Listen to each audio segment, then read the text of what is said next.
Entrevistamos a Alfredo, sindicalista de Cobas Madrid y militante de Corriente Roja, sección del Estado español de la Liga Internacional de Trabajadores, Cuarta Internacional. Usted participó en el segundo convoy sindical organizado por algunas organizaciones pertenecientes a la Red Sindical Internacional de Solidaridad y Lucha. ¿Puede contarnos sobre el viaje que le llevó a Criverí y, sobre todo, qué tienen encontrado en su destino y qué les dio cuando llegó? A ver, nosotros fuimos al segundo convoy de ayuda obrera a la resistencia ucraniana a finales de septiembre, principios de octubre. El segundo convoy participaron diferentes organizaciones sindicales de la Red Sindical Internacional, no toda la Red Sindical Internacional. Participaron organizaciones como Solidaires de Francia, la CSP con Lutas de Brasil, Emancipación de Francia, también hubo ayuda de miembros de la Red Sindical Internacional del Reino Unido, participó ADL Cobas de Italia, el Sindicato Iniciativa Obrera de Polonia, Cobas Madrid del Estado español, también hubo una colaboración económica de un grupo anarquista de Mallorca, y participamos diferentes organizaciones. Además, Corriente Roja, que es la organización en la que yo milito, y el viaje allí al principio tuvimos una conferencia sindical que organizaron los compañeros y compañeras de Iniciativa Obrera de Polonia. Allí hablamos de la situación laboral de los diferentes países que estaban representados. Hubo también una participación expresa de los compañeros ucranianos hablando de sus dificultades. Entonces, la verdad es que fue bastante bueno. Después de esa conferencia internacional que hubo en Varsovia, nosotros ya partimos para Ucrania y allí fuimos recibidos por los compañeros del Sindicato Independiente de Mineros y Metalúrgicos de Kryvyi Rih. Allí el recibimiento fue muy bueno porque los compas están súper agradecidos de que estemos apoyando sus reivindicaciones, que estemos apoyando la resistencia ucraniana a la invasión rusa. Entonces la verdad es que fue un recibimiento muy bueno y yo creo que fue de gran ayuda que también le pusiésemos ojos y caras a quién recibe esa ayuda y quién envía esa ayuda. Yo creo que allí, por ejemplo, los trabajadores y trabajadoras de Kryvyi Rih lo agradecieron mucho.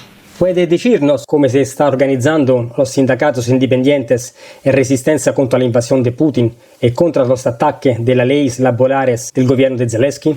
En Ucrania, la defensa contra la invasión rusa se está organizando de dos maneras. Nos estuvieron explicando los compañeros y compañeras del sindicato. Por una parte está el ejército profesional ucraniano, que es el que está organizado por el gobierno, pero durante los primeros días de la invasión se organizaron las defensas territoriales de Ucrania, que son defensas que se organizan en cada ciudad, en cada territorio. Esto es no es un ejército profesional, es gente que se fue, la mayoría son trabajadores y trabajadoras que se fueron alistando cuando se produjo la invasión de Rusia a Ucrania, y la verdad es que fue un alistamiento masivo en esas defensas territoriales. Es una especie de organización independiente del ejército profesional ucraniano, aunque sí es cierto que el ejército profesional ucraniano de vez en cuando utiliza esas defensas territoriales pues o para tareas logísticas o incluso para algún ataque, porque realmente ellos son los que dominan más el terreno, conocen la situación, entonces conocen todos los caminos y pueden efectuar mejores ataques que el ejército ucraniano. Como decía antes, en las defensas territoriales ucranianas hubo un alistamiento masivo, incluso se generaron listas de espera, había gente que pagaba dinero por adelantar en esas listas de espera. Ese salario es el salario de los trabajadores, no es un salario que le esté pagando el gobierno ucraniano. Además, en esas defensas territoriales, nosotros, por ejemplo, que estuvimos en una de ellas en Kryvyi, que fue donde llevamos bastante material a instancias del Sindicato Independiente de Mineros y Metalúrgicos, en esa defensa territorial la mayoría de la gente que está participando activamente en ella son trabajadores de las diferentes empresas que están en los territorios. Además, esas defensas territoriales tienen una autonomía para organizarse. Por ejemplo, el segundo comandante en jefe de la defensa de Kryvyi es un compañero de ArcelorMittal, que eso es verdaderamente importante. Es una decisión que toman esas defensas territoriales y nombran a sus propios comandantes en jefes. Entonces yo creo que eso es algo a valorar. Por eso la clase obrera está teniendo una organización, creo que bastante importante, para hacer frente a la invasión de Rusia y a esta agresión que está haciendo Putin contra Ucrania. Y además lo que le permite es que la clase obrera está organizada y además está armada. Y por ejemplo, todas las reformas laborales que está aplicando el gobierno de Zelensky les está costando mucho llevarlas a cabo, porque verdaderamente hay una resistencia bastante grande de los obreros para que les apliquen esas medidas. Además, por ejemplo, Yuri Petrovich, que es el presidente del sindicato de Kryvyi, él en algunas conferencias siempre lo ha dicho, siempre que se le ha preguntado, bueno, es que estas medidas son muy difíciles de aplicar porque ahora el gobierno ucraniano tiene un problema, nosotros tenemos armas y nosotros no nos vamos a dejar que nos apliquen estas reformas así como así, entonces vamos a aplicar toda la resistencia que haga falta. Entonces yo creo que eso es algo muy positivo, porque la clase obrera está organizada, se ha unido para combatir el ataque de Putin y además para combatir todas las desigualdades y organizar toda la vida diaria de la ciudad. Entonces yo creo que eso es lo verdaderamente importante de toda esta situación. Durante meses, la resistencia ucraniana, principalmente con el apoyo de la clase obrera, ha estado haciendo retroceder el avance de las tropas de Putin. ¿Cree que debería apoyar el pedido de armas de la resistencia para expulsar las tropas de Putin de Ucrania, un país oprimido por Rusia durante siglos? El envío de armas es vital para la resistencia obrera ucraniana. Ellos no están recibiendo armas masivamente, como nos hacen entrever en los medios de comunicación occidentales. Verdaderamente esas armas no están llegando a todo el mundo.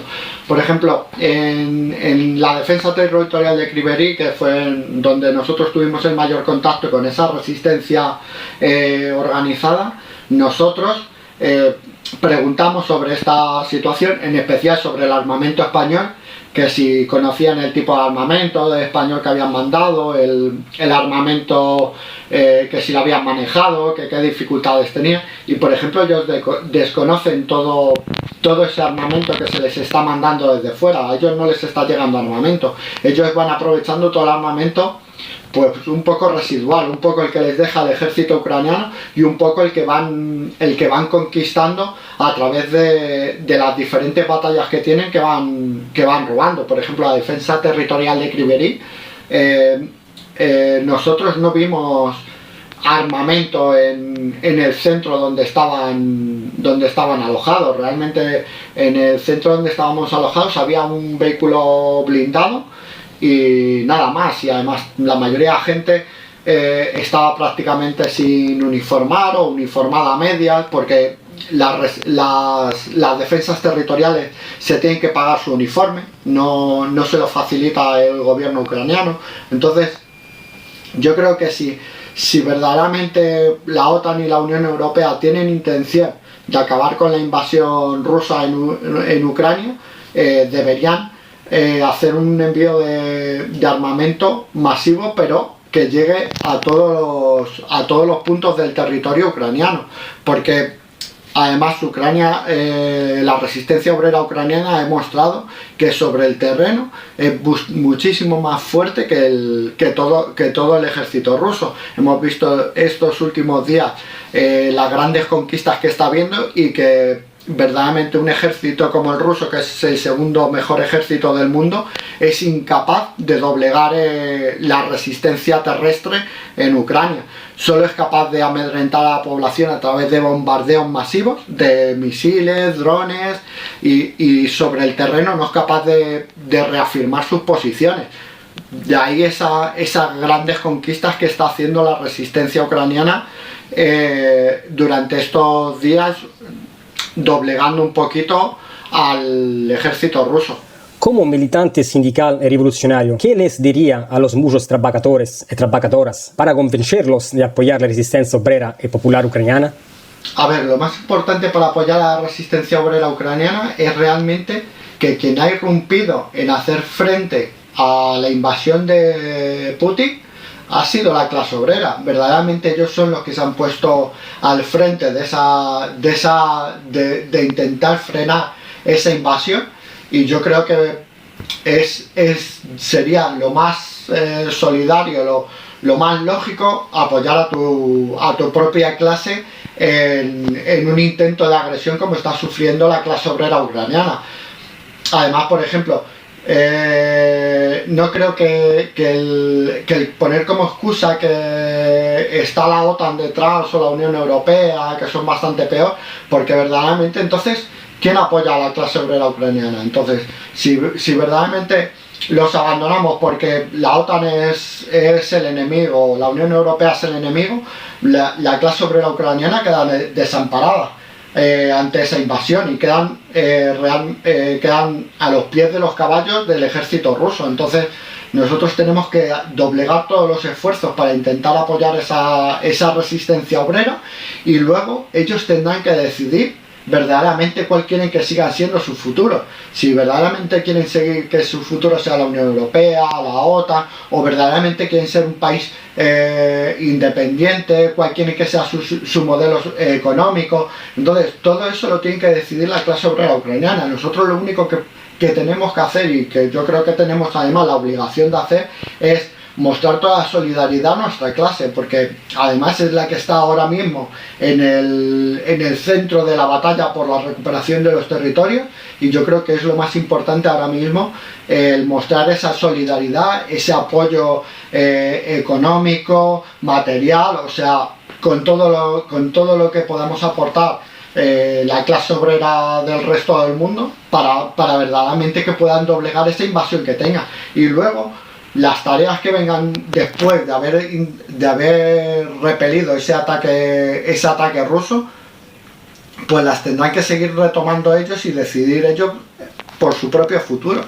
Gracias Alfredo por el importante testimonio, que es parte de un arduo trabajo y una dura lucha que estamos llevando a cabo como la Elite Cuarta Internacional para construir una dirección revolucionaria en la clase obrera ucraniana que pueda repeler la invasión rusa de Putin, finalmente independizar a Ucrania después de ciclo de opresión, pero que también se fija el objetivo de la lucha por un cambio de sistema que excluya a Zelensky, la OTAN y la Comunidad Europea de un proyecto que ve la conquista del socialismo por la clase obrera, que finalmente sea posible liberarse de la exploración y de la opresión.